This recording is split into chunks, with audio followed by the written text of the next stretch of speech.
Hi friends, എല്ലാവർക്കും നമസ്കാരം. Welcome to my channel. അപ്പോൾ ഇന്ന് ഞാൻ ചെയ്യാൻ പോകുന്നത് ഒരു അടിപൊളിയായിട്ടുള്ള റെസിപ്പിയാണ്. നമുക്ക് ടൂട്ടി ഫ്രൂട്ടി എങ്ങനെ വീട്ടിലുണ്ടാക്കാം എന്നുള്ളതാണ്. നമ്മുടെ മിക്കവാറും എല്ലാവരുടെയും വീടുകളിൽ ഒരു പരിചരണവും കൂടാതെ വളർന്നു വരുന്ന ഒന്നാണ് ഈ പപ്പായ. അപ്പോൾ അതിനെ വേണ്ട വിധത്തിൽ പ്രയോജനപ്പെടുത്തി കാണുന്നില്ല. അത് വെറുതെ കൊഴിഞ്ഞങ്ങ് പോകുന്നതാണ് പല വീടുകളിലും. പക്ഷേ നമുക്കത് ഉപയോഗിച്ച് പല സാധനങ്ങളും ഉണ്ടാക്കാം. ഈ ടൂട്ടി ഫ്രൂട്ടി അതുപോലെ കേക്കിലും നമുക്ക് പുഡിങ്ങിലും ഐസ്ക്രീമിലും ഒക്കെ നമ്മൾ ഉപയോഗിക്കുന്ന ടൂട്ടി ഫ്രൂട്ടി നമുക്ക് വീട്ടിൽ എളുപ്പത്തിൽ ഉണ്ടാക്കാൻ പറ്റും. അപ്പോൾ അതെങ്ങനെയാണ് ചെയ്യുന്നതെന്ന് കാണാം. അപ്പോൾ നല്ല പച്ച പപ്പായയാണ് ഇതിന് വേണ്ടത്. ഇതിൽ ഇങ്ങനെ കുരു മാറ്റിയതിന് ശേഷം ആദ്യം തൊലി നല്ലപോലെ കളയണം. തൊലി കളഞ്ഞതിന് ശേഷം ഒന്ന് കഴുകണം. കഴുകി അതിൻ്റെ പുറത്തിങ്ങനെ അതിൻ്റെ കറകളൊക്കെ കാണും. അതൊക്കെ കഴുകിയതിന് ശേഷം ഈ കുരുവും നന്നായി കളഞ്ഞതിന് ശേഷം ഇത് ചെറിയ ചെറിയ പീസായി നമുക്ക് അരിഞ്ഞെടുക്കാം. ഈ വെള്ള പോർഷൻ ഇതെല്ലാം നമുക്ക് കളഞ്ഞതിന് ശേഷം ചെറുതായി ചെറിയ ചെറിയ ക്യൂബ്സായി അരിഞ്ഞെടുക്കാം. അപ്പോൾ നമ്മൾ അരിഞ്ഞെടുക്കുമ്പോൾ ഈ ഒരു വെള്ള പോർഷന് ഒന്ന് അവോയ്ഡ് ചെയ്തിട്ട് അരിഞ്ഞെടുക്കാം. അത് നമുക്ക് വേണ്ട.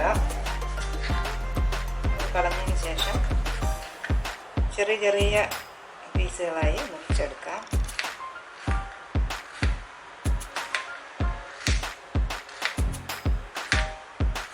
അപ്പോൾ നമ്മുടെ വീട്ടിലൊക്കെ മിക്കവാറും എല്ലാ വീടുകളിലും നമ്മൾ ഒന്നും വളർത്താതെ തന്നെ ഉണ്ടാകുന്ന ഒന്നാണ് ഈ പപ്പായ.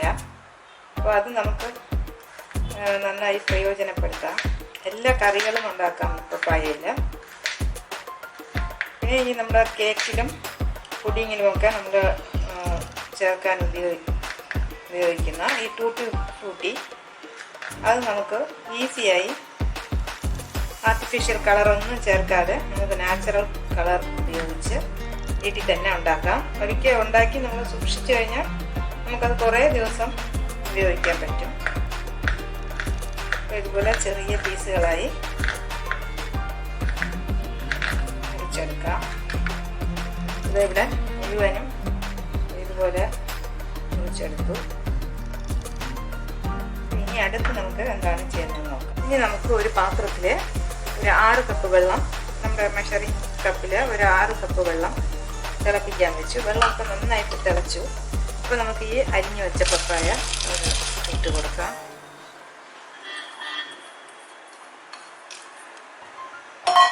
ഇത് നന്നായിട്ട് വെന്ത് പോകരുത്.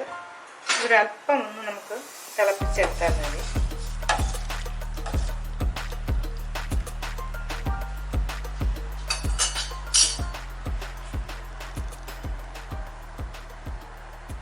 കുറച്ചൊന്ന് അതൊന്ന് ട്രാൻസ്പാരൻ്റ് ആകും വരെ ഒരു ഹാഫ് കുക്ക്ഡ് അതുവരെ മതിയാകും.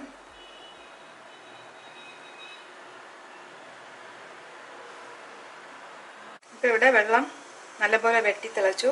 പപ്പായ ഇട്ട് കൊടുത്തിട്ട് ഏകദേശം ഒരു 5 മിനിറ്റ് ആയിട്ടുണ്ടാവും.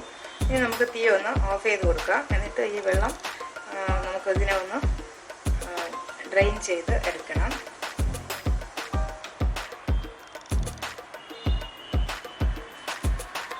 ഇനി നമുക്ക് 1 കപ്പ് പഞ്ചസാര പാത്രത്തിലോട്ട് ഇട്ട് കൊടുക്കാം.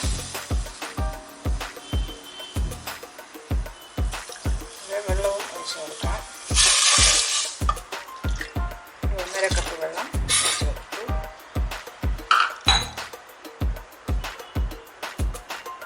ഇനി ഇതൊന്ന് തിളയ്ക്കുമ്പോൾ നമുക്ക് ഈ പപ്പായ ഇതിലോട്ട് ഇട്ട് കൊടുക്കാം.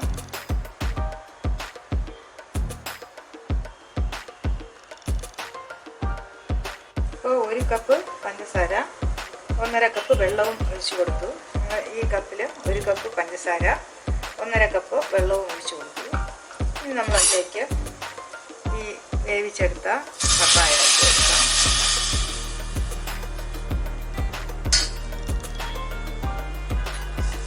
നന്നായി ഇളക്കി യോജിപ്പിക്കാം.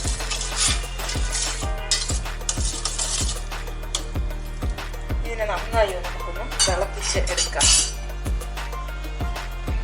ഇപ്പോൾ നമുക്ക് ഒരു നാരങ്ങയുടെ ഒരു ചെറിയ പോർഷൻ ഒന്ന് പിഴിഞ്ഞ് വെച്ച് കൊടുക്കാം. കുറച്ച് മതി.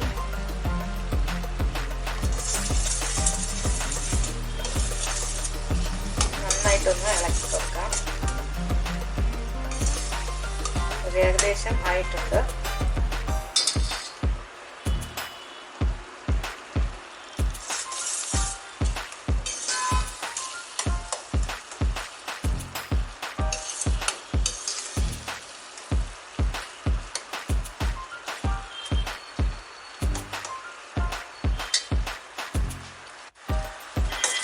അപ്പോൾ ഇതായിട്ടുണ്ട്.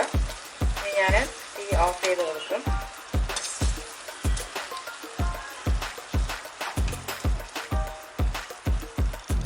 ഇനി നമുക്ക് ആവശ്യമുള്ള കളേഴ്സ് ചേർത്ത് കൊടുക്കാം.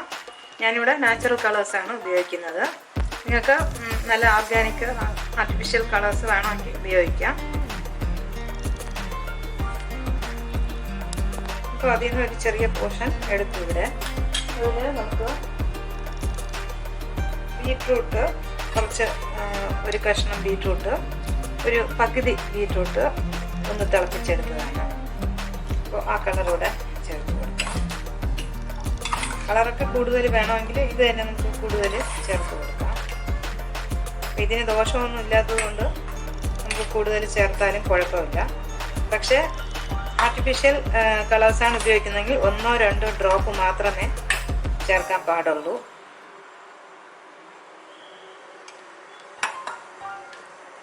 അപ്പോൾ നാച്ചുറൽ കളേഴ്സ് ആകുമ്പോൾ നമുക്ക് എത്ര ചേർത്താലും കുഴപ്പമില്ല. ഇത് ബീറ്റ്റൂട്ടാണ്. ബീറ്റ്റൂട്ട് എത്ര ആയാലും കുഴപ്പമില്ല.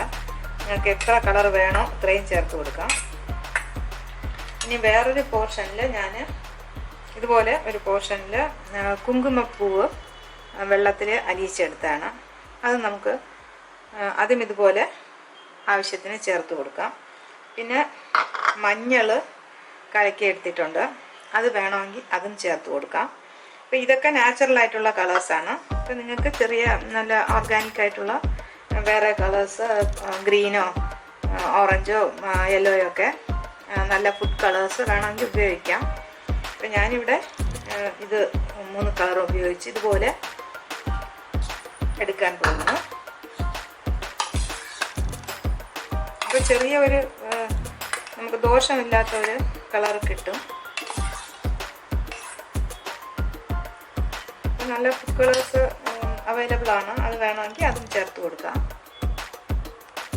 അപ്പോൾ ഇവിടെ ബീട്രൂട്ടിൻ്റെ ജ്യൂസും മഞ്ഞളും സാഫ്രനും ഇത് 3 കലക്കിയത് ഒഴിച്ചു കൊടുത്തു. ഇതിനി ഒരു ദിവസം നമുക്കിങ്ങനെ തന്നെ വെച്ചേക്കാം. ഷുഗർ സിറപ്പൊക്കെ നന്നായി പിടിക്കാൻ വേണ്ടി ഒരു ദിവസം നമുക്ക് അടച്ച് അങ്ങനെ വെച്ചേക്കാം. അതിനുശേഷം നമുക്ക് നോക്കാം. അപ്പോൾ ഇത് ഇന്നലെ ഉണ്ടാക്കിയതാണ്. അപ്പോൾ ഇന്ന് അതിനെ ഞാനൊരു കിച്ചൺ ഈ ടിഷ്യൂ പേപ്പറിൽ സ്പ്രെഡ് ചെയ്ത് കൊടുത്തു. അപ്പോൾ ഇതിനെ ഒന്നുകൂടെ ഒന്ന് ഡ്രൈ ആക്കിയതിന് ശേഷം ഒരു ടിഷ്യൂ കൂടെ പുറത്ത് വെച്ച് ഒന്ന് മാക്സിമം ഒന്ന് ഡ്രൈ ആക്കിയെടുത്ത് നമുക്ക് ബോട്ടിലിൽ സൂക്ഷിക്കാം. ഫ്രിഡ്ജിൽ വേണമെങ്കിൽ ഫ്രിഡ്ജിൽ വയ്ക്കാം. പുറത്തും ഇരിക്കും, കാരണം ഷുഗർ സിറപ്പിലിട്ടത് കൊണ്ട് ഇരിക്കും. പിന്നെ കളേഴ്സ് അതുപോലെ ഇവിടെ ഞാൻ നാച്ചുറൽ കളേഴ്സ് മാത്രമാണ് ഉപയോഗിച്ചത്. ബീട്രൂട്ടിൻ്റെ ജ്യൂസും കുങ്കുമപ്പൂവും മഞ്ഞളുമാണ് ഉപയോഗിച്ചത്. ഈ സ്ഥാനത്ത് നിങ്ങൾക്ക് ആർട്ടിഫിഷ്യലായിട്ടുള്ള നല്ല ഓർഗാനിക് ഗ്രീനും റെഡും ഒക്കെ വേണമെങ്കിൽ ഉപയോഗിക്കാം. അപ്പോൾ അത് കുറച്ചുകൂടെ ഭംഗി കാണും. ഇപ്പോൾ ഇനി ഇത് നമുക്ക് കേക്ക് ഉണ്ടാക്കുമ്പോഴും ഐസ്ക്രീമിലും പുഡിങ്ങിനുമൊക്കെ ഭംഗിക്ക് വേണ്ടിയൊക്കെ ഇത് നമുക്ക് ചേർത്ത് കൊടുക്കാം. അപ്പോൾ വളരെ എളുപ്പത്തിൽ നമ്മുടെ വീട്ടിൽ തന്നെയുള്ള പപ്പായയാണ്. അപ്പോൾ ഇത് എളുപ്പത്തിൽ ഉണ്ടാക്കി സ്റ്റോർ ചെയ്യാം.